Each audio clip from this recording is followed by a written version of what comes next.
이 순간이 바로 미군이 헬리콥터에서 내려와 이 베네수엘라 유조선을 장악한 때였습니다. 이 시점에서 미 베네수엘라 관계는 최악의 상태에 이르렀지만 마두로는 이에 대한 해답이 있는 듯 보였습니다. 그는 자신의 군대가 미국에 맞설 수 있어서가 아니라 그림자 속에 숨어있는 비밀 세력이 자신을 무너지게 두지 않을 것이라고 믿었기 때문에 희망을 가졌습니다. 2015년 10월 26일 정체불명의 IL-76 수송기가 카라카스에 도착했습니다.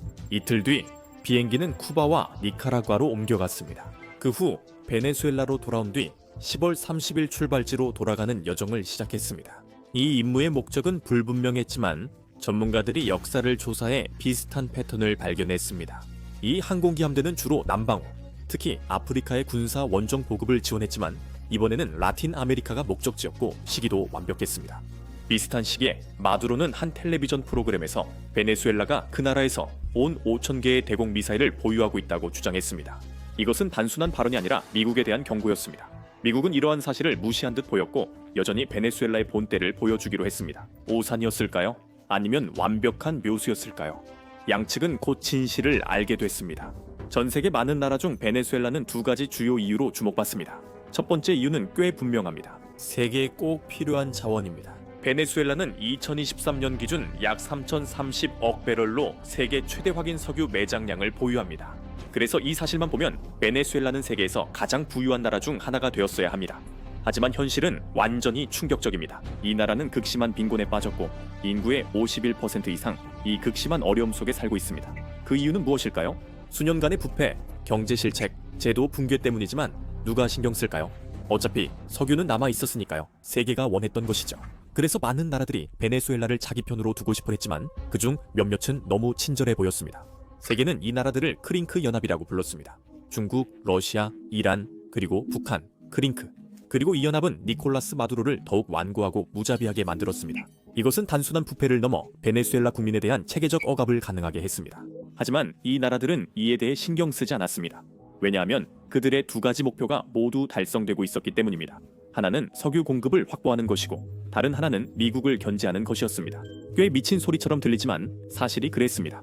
전 세계적으로 에너지 수요가 증가하면서 석유 수요도 급증했고 베네수엘라는 세계에서 점점 더 중요한 나라가 되기 시작했습니다. 논리적으로 베네수엘라 석유 수출이 크게 늘었어야 하지만 현실은 전혀 다릅니다. 1998년 후고 차베스 집권 전 이 나라는 하루 약 3,400만 배럴의 석유를 생산했습니다. 차베스 사망 후 2013년 니콜라스 마두로가 대통령이 되었을 때 생산량은 이미 하루 약 2,700만 배럴로 감소했습니다. 2019년 이후 베네수엘라의 석유 생산량은 하루 약 100만 배럴로 급감했습니다. 석유를 팔면서 세계에서 가장 부유한 나라 중 하나가 될 기회를 놓친 나라치고는 정말 이상해 보였습니다. 하지만 실제 현장에서는 이런 운명을 맞이할 수밖에 없었다는 현실이 있습니다. 겉으로는 부실 경영과 부패가 원인 같지만 실제로는 다른 현실이 있었습니다. 초기에는 부실 경영 등 내부 요인으로 쇠퇴했습니다. 이 쇠퇴로 베네수엘라는 트렌데, 아라과, 트린델라노, 로스 이조스 카르텔 등 강력한 범죄의 마약 조직의 중심지가 됐습니다. 이로 인해 시민들의 일상은 더욱 위험해졌고 2013년 니콜라스 마두로가 대통령이 되었습니다. 상황이 바뀌었냐고요? 네, 바뀌었습니다. 하지만 문제는 그가 가져온 변화들이 베네수엘라를 지옥으로 만들었다는 점입니다. 생활 여건은 크게 악화되었고 그는 널리 권위주의적인 지도자로 평가받고 있습니다. 그는 부실한 통치와 부패, 마약 카르텔과의 연계 혐의도 받고 있습니다. 2014년 이후로 거의 800만 명에 달하는 베네수엘라 사람들이 나라를 떠났습니다. 이건 실수가 아닙니다. 이는 많은 나라의 인구보다도 많은 수치입니다. 약 85%가 다른 라틴 아메리카에 정착했고 최소 300만 명은 콜롬비아에 있습니다. 콜롬비아 베네수엘라 국경의 무장단체들은 이주민 위험을 높이고 불안정성을 키우며 이웃 국가의 주거 의료 고용 능력에 부담을 주는 지역 인도주의 위기를 악화시키고 있습니다. 베네수엘라 위기로 인해 마약 밀매와 범죄 조직 네트워크가 라틴 아메리카뿐만 아니라 카리브해와 북미에서도 번성하게 되었습니다. 미국은 특히 2018년 이후 베네수엘라의 마약 밀매 조직과 체계적 부패를 제재로 억제하려 했습니다. 제재, 이 단어를 지금 기억해두세요. 왜냐하면 이것이 베네수엘라를 초강대국들의 전장이 되게 만든 원인이기 때문입니다. 미국 조치는 베네수엘라 석유 부문뿐 아니라 카라카스와 거래하는 해외 기업들까지 확대됐습니다. 이것은 워싱턴이 마두로 정권을 경제 외교적으로 고립시키려는 의도를 보여줬습니다. 하지만 10년이 넘는 시간이 지났음에도 불구하고 마두로는 여전히 자신의 우위를 지키고 있습니다.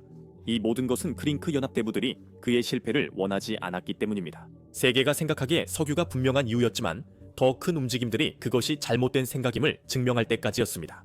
마두로 동맹국들은 외교 지원을 넘어 제재로 고립된 베네수엘라가 국가 기능을 유지하도록 도왔습니다. 러시아는 베네수엘라의 석유 생산 감소를 보완하고 국제 시장에 원유를 판매하려고 중개 역할을 했습니다. 2001년 이후 두 나라는 에너지 파트너십을 제도화했으며 오리노코 벨트의 중진류 프로젝트에 집중해 왔습니다. 러시아 국영 기업들은 하루 약 10만 7천 배럴의 원유를 생산하는 베네수엘라 합작 투자 세 곳에 직접 투자하고 있습니다. 이는 베네수엘라 현재 산유량의 약 11%에 해당하며 라이스 대학교 라틴 아메리카 에너지 프로그램 프란시스코 마날디 소장에 따르면 월 6,700만 달러 수익을 창출합니다. 러시아는 또한 베네수엘라의 파타와 메겔로네스 해상 가스전에 귀중한 탐사 및 수출 권한을 보유하고 있으며 프로베드에 대한 권리도 가지고 있습니다. 아직 개발되지 않은 베네수엘라 원유는 최대 50억 달러 가치가 있습니다. 그 다음으로 마두로를 지탱하는 두 번째 큰 기둥이 나타났습니다. 베이징은 베네수엘라의 주요 채권자이자 최대 석유 구매자로 미국 제재를 피해 제3자를 통해 석유를 운송합니다. 중국과의 금융협력은 두 가지 주요 메커니즘으로 운영됩니다. 첫 번째는 장기 200억 달러 기금이고 두 번째는 이른바 중국 기금입니다. 이 기금은 40억 달러에서 시작해서 약 50억 달러로 성장했습니다. 정말 엄청난 금액이죠. 그런데 지금은 그걸 후회하고 있습니다. 리카르도 하우스만이 이끄는 베네수엘라 경제학자 팀의 최근 연구는 금융위기의 규모를 밝혔습니다. 보고서에 따르면 베네수엘라의 총 대외 부채는 약 1,600억 달러에 달합니다. 그중 최소 255억 달러는 중국에 빚진 금액입니다. 이 부채는 우고 차베스 시절 설립된 베네수엘라 개발은행 반데스의 재무제표에 나타납니다. 베네수엘라는 중국 부채 이자만 매년 55, 60억 달러를 지출해 경제에 큰 부담이 되고 있습니다. 그리고 이 수치는 정부 간 협약만을 포함한 것임을 기억하세요. 중국이나 중국 베네수엘라 합작 회사가 제공한 민간 부채는 포함되어 있지 않습니다. 모든 것이 괜찮았지만 2018년에 예상치 못한 일이 일어났습니다. 2018년 12월 러시아는 장거리 전략 폭격기를 베네수엘라에 파견하며 대대적인 지지 의사를 분명히 했습니다. 이후 모스크바와 카라카스는 군사기술 협력 협정을 체결했고 베네수엘라는 러시아의 미국 해안에서 몇 마일 떨어진 라 오칠라 섬 군사 기지 접근권을 제안했습니다. 2019년 러시아 수송기가 카라카스에 착륙해 35톤 군사 기술 장비를 실어왔습니다. 2005년, 2013년 러시아의 베네수엘라 무기 수출은 약 110억 달러로 급증했습니다.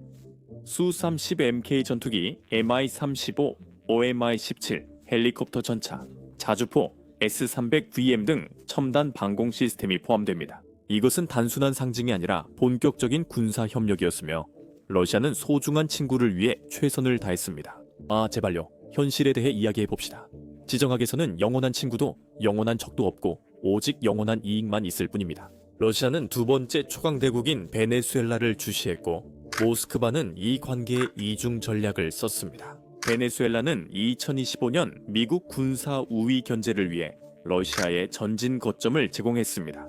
2025년 10월 워싱턴 포스트 보도에 따르면 니콜라스 마두로는 블라디미르 푸틴 대통령에게 베네수엘라 방공망 지원을 요청하는 편지를 쓴 것으로 문서에서 드러났습니다.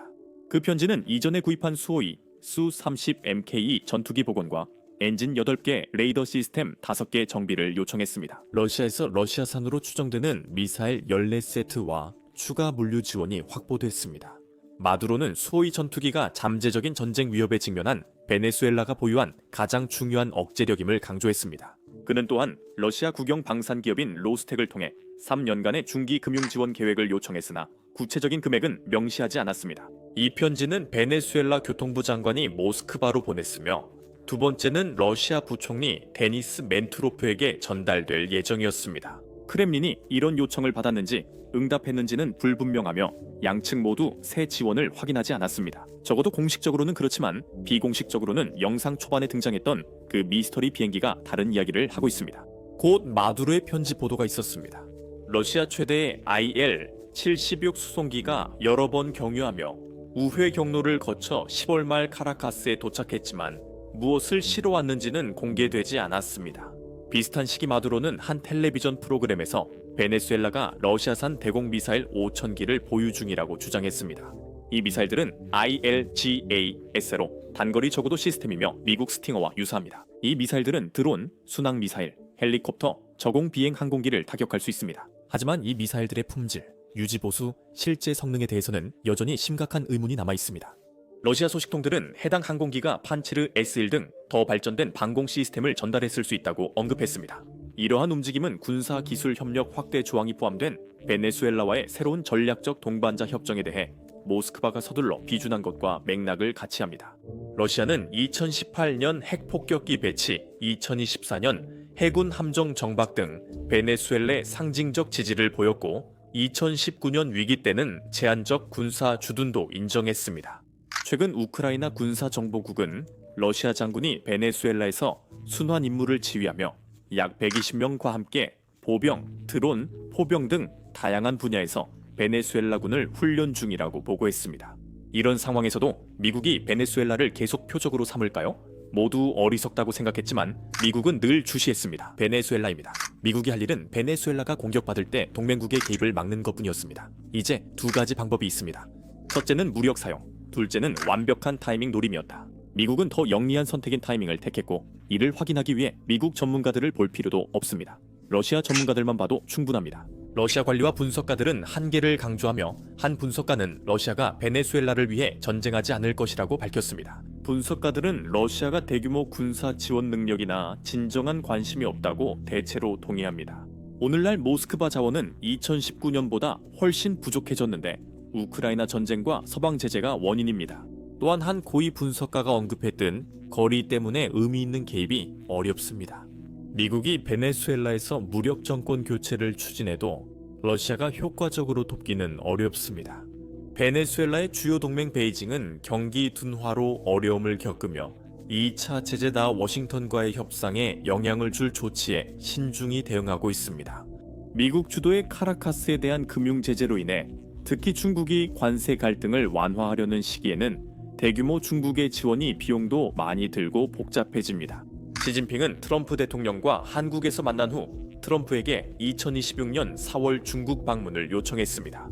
중국은 베네수엘라 상황 악화를 이용해 베네수엘라산 석유에 더 큰 할인을 요구하며 이익을 얻으려 합니다. 동맹으로서 신뢰할 수 없는 행동입니다. 정확한 수치는 없습니다. 베네수엘라 정부가 7년간 공식 자료를 내지 않았기 때문입니다. 하지만 대부분의 분석가들은 석유가 국가 수출의 80% 이상을 차지한다고 보고 있으며 일부 추정치에서는 90%를 넘는다고 합니다. 그 석유의 대부분은 암시장으로 흘러가고 그중 대다수는 중국의 독립 정유업체에 들어갑니다.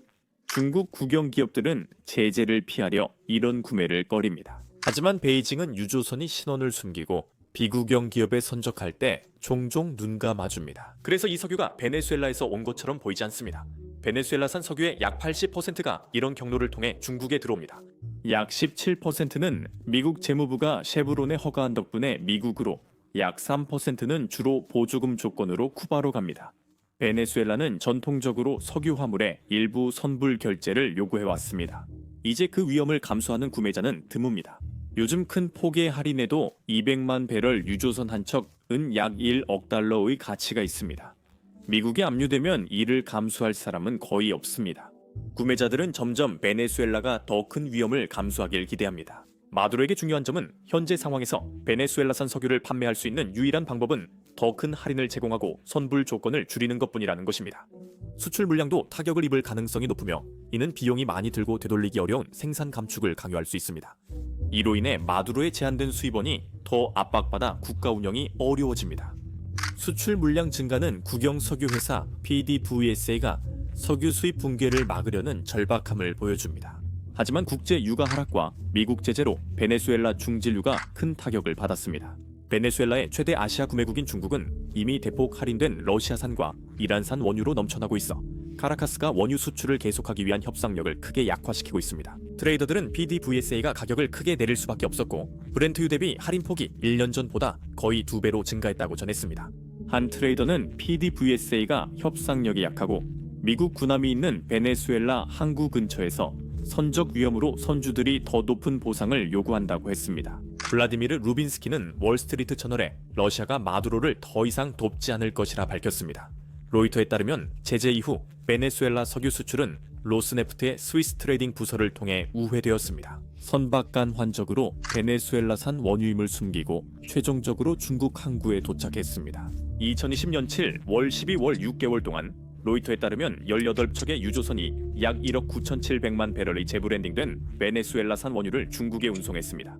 러시아 국영 에너지 기업 로스네프트는 PDVSA와 함께 여러 유전 가스전 합작 회사를 설립하며 중심 역할을 했습니다.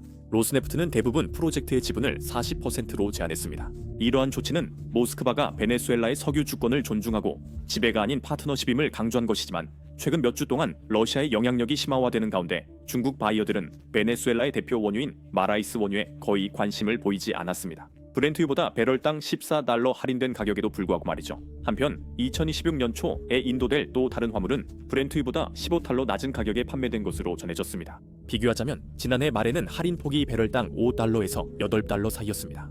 이런 상황은 베네수엘라 지원보다 마두로의 장기 생존 가능성을 줄이고 있습니다. 미국의 제재를 받은 베네수엘라 원유는 러시아 석유와 직접 경쟁합니다. 러시아도 미국 제재로 중국 등 동일한 구매자를 노리고 있습니다. 이것은 베네수엘라의 나쁜 소식입니다. 이런 양상은 최근 이란 이스라엘 12.1 전쟁과 유사합니다.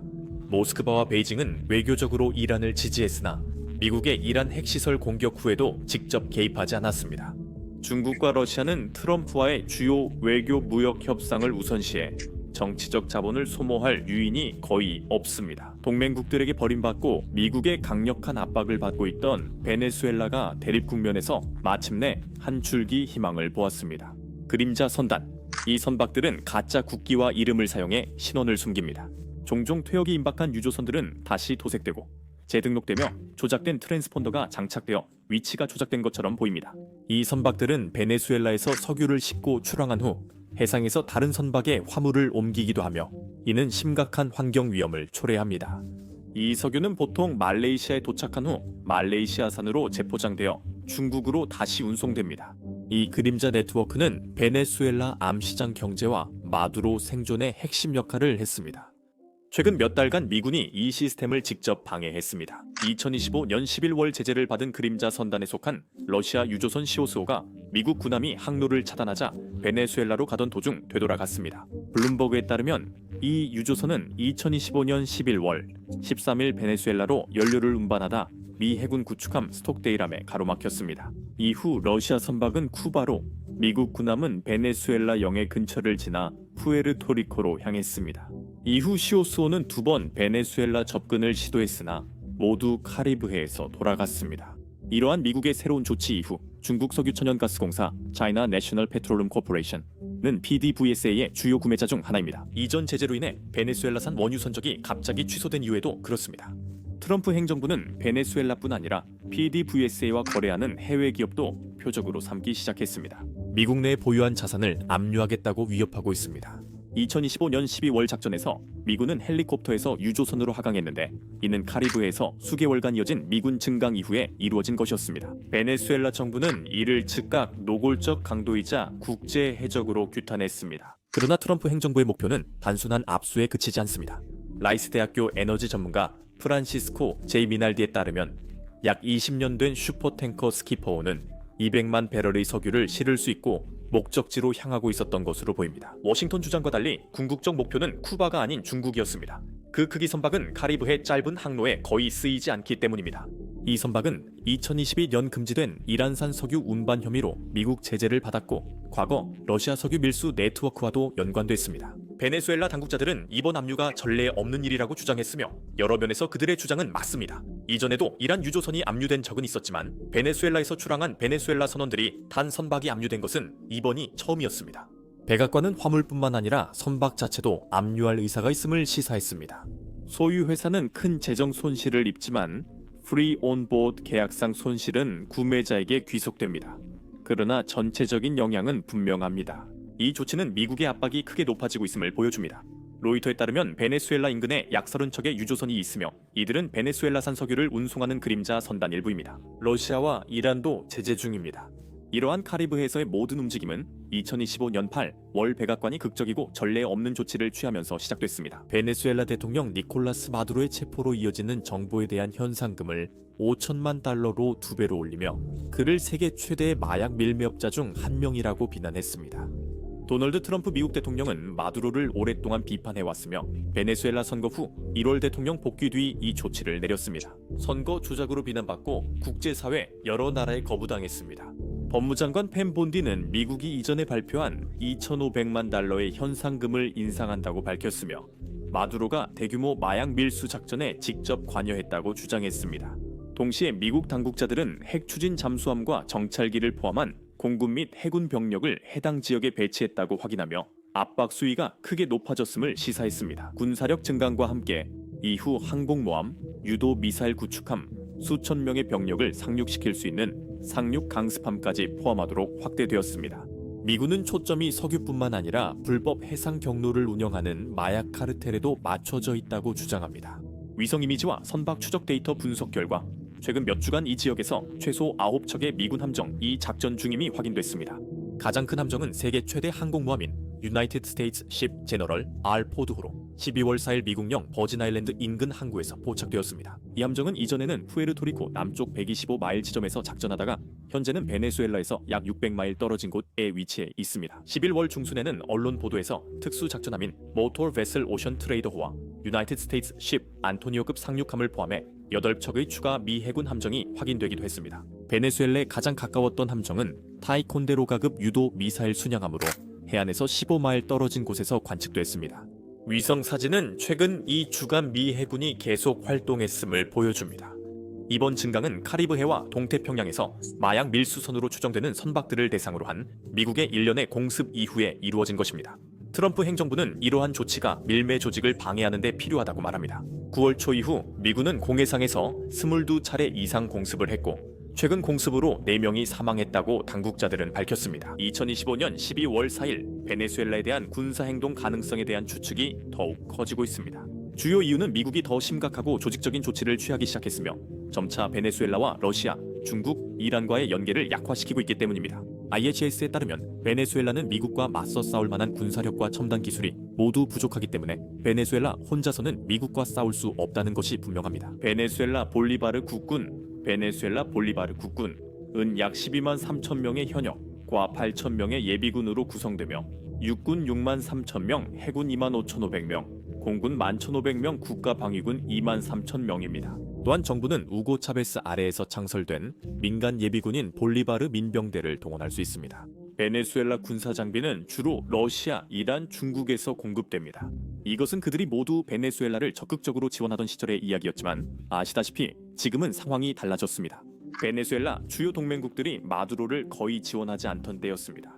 미국이 베네수엘라 제재를 강화해 압박을 높였습니다.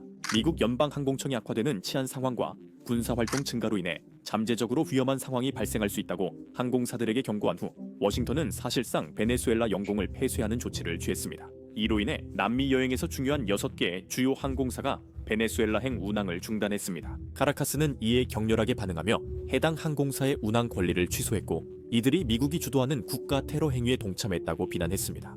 미국이 베네수엘라 관련 선박과 보트를 반복 타격하고 항공교통이 제한되자 베네수엘라는 더 고립됐고 미국의 해상 항공 통제가 쉬워졌습니다. 이러한 고립은 베네수엘라의 마지막 남은 희망인 러시아 관광 산업에도 큰 타격을 입혔습니다. 미군 증강으로 인해 베네수엘라 영공의 안전에 대한 우려가 커지자 러시아 휴양객 단체들은 베네수엘라 카리브해 리조트에서 쿠바로 경로를 변경하게 되었습니다.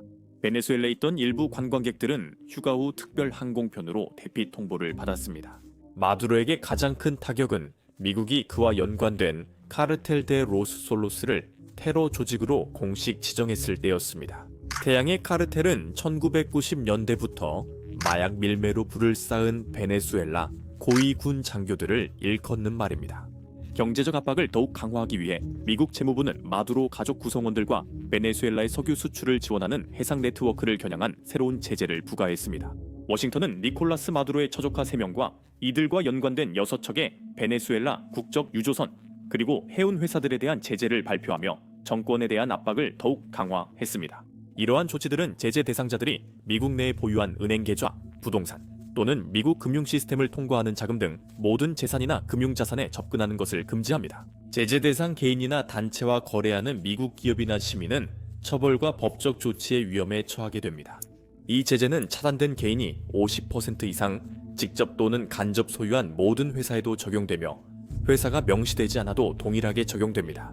미국은 나르코 조카들 프랑키 플로레스, 카를로스 플로레스, 이프레임 캠포와 함께 마두로와 석유 거래를 하는 파나마 사업가 하라몬 카라테로도 제재 대상으로 지정했습니다.